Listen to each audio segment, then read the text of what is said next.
नमस्कार मित्रांनो, मी गौतम. माझ्या मराठी कथा चॅनेलवर तुमचं सर्वांचं खूप खूप स्वागत आहे. आज मी तुमच्यासाठी घेऊन आलो आहे एक नवीन हॉरर स्टोरी. हो नक्कीच, ही कथा ऐकून तुम्हाला थोडी भीतीही वाटेल. चला तर मग सुरुवात करूया आजच्या कहाणीला. लहान असताना शाळा सुटली की आम्ही सगळे मित्र खेळायला जायचो.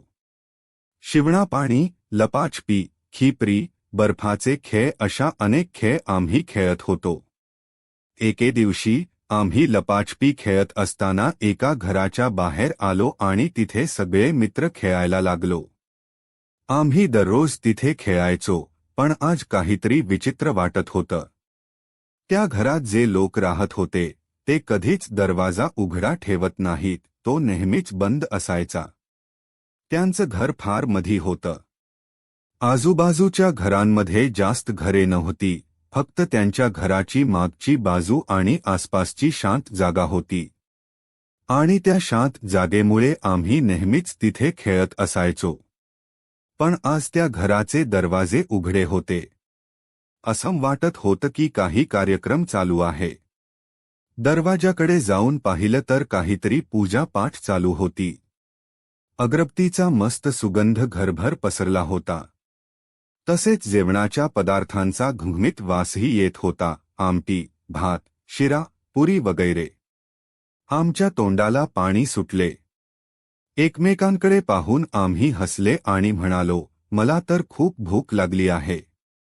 त्या घरातील काकू स्वभावाने खूप छान होत्या. त्यांनी आमच्याकडे पाहिलं आणि बोलावलं.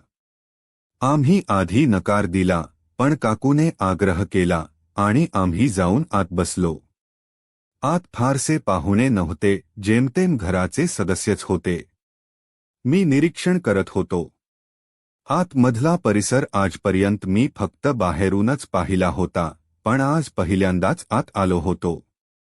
घर बाहेरून जसे उदास आणि भास वाटत होतं, तसे आत फारच सुंदर आणि आरामदायी होते. जिथे आम्ही बसलो होतो तिथे पूजा पाठ चालू होती. समोर एका ताईच्या फोटोवर हार टाकलेला होता. घरातील प्रत्येक जण जाऊन पूजा करत होता, पण एक आजी होती, ती त्या फोटोकडेही पाहत नव्हती. ती एका बाजूला बसून राग राग करत मनात पुटपुटत होती.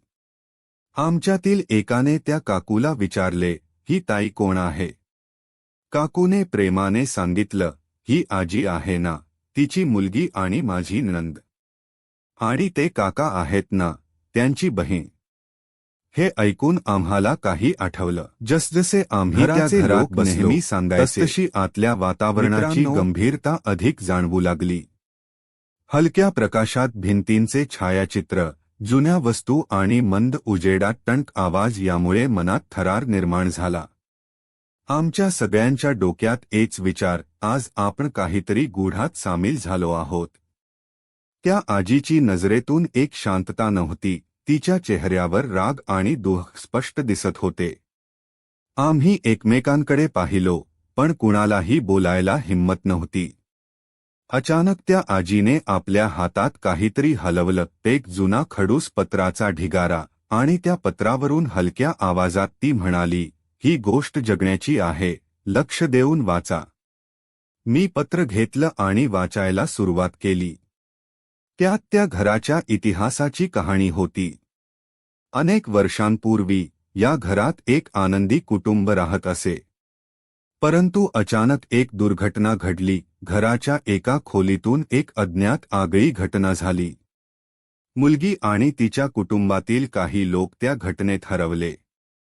त्यानंतर या घरात कुणीही सहज राहू शकला नाही. लोक म्हणत होते की रात्री त्या खोलीत काही अजीब आवाज आणि सावल्या दिसतात. आम्ही हळूहळू मनात थरार आणि भीती अनुभवू लागलो. एका क्षणी कुणीतरी खिडकीतून हलके हात हलताना दिसले, पण जेवढा आवाज झाला नाही. आम्ही अचानक उभे राहिलो. घरातील प्रत्येक वस्तू जणू आपल्या गतकाळाच्या आठवणी सांगत होती. त्या फोटोच्या आजीच्या कडे पाहताना आमच्या मनात एक विचित्र भाव उठला, जणू ती आपल्याला काही सांगू इच्छित होती, पण शब्द नव्हते. आम्ही एकमेकांकडे बघून फक्त श्वास रोखले. एका क्षणात दरवाजाकडे एक हलका झपाटलेला प्रकाश चमकला आणि त्यात एखाद्या व्यक्तीची सावली दिसली. हृदय धकधक करत गेलं.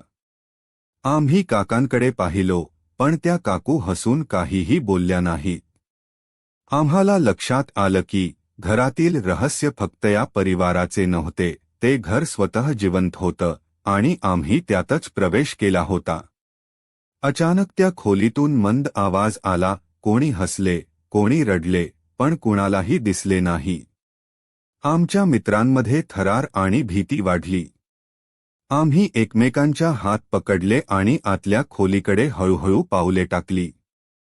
जिथे फोटो होता तिथे अचानक एक हलकी हळहळीत गंध आणि थंड हवा जशी अंगावर आली तशी मनात भीती वाढली.